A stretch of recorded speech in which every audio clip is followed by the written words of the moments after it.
Algeria has marked 60 years of independence from France with a grand military parade in the capital, Algiers. The North African nation was under French colonial rule for more than 100 years before gaining independence in 1962. But 60 years later, relations between the two countries remain tense.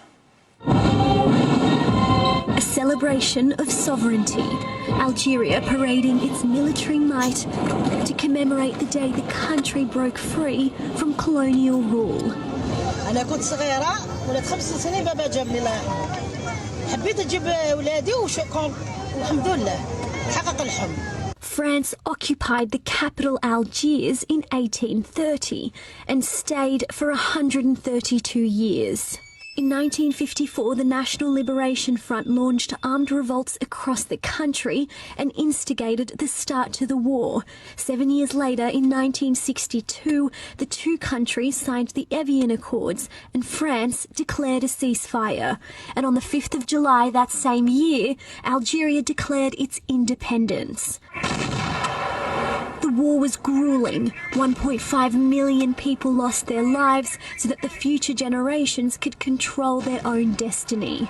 الحمد لله اليوم رانا مستقلين نتيجة تضحيات المجاهدين والشهداء اللي نترحموا عليهم اليوم. The celebrations stretched 15,000 kilometres with a ceremony at the Algerian embassy in Canberra. Glory and honour to our martyrs. Long life to Algeria. But as the North African nation marks this milestone, the ambassador says there's one thing missing, an apology from the French government. It could help to heal the wounds which are still open, which are still bleeding. Emmanuel Macron, the only French president to come close to an apology, making this statement earlier this year. A speech does not solve 60 years of injustice, and words sometimes mean little, but I wanted these few words to bring recognition to tragedies the Republic had never spoken about. But Macron's right-wing opponents are still insisting that France has nothing to apologise for.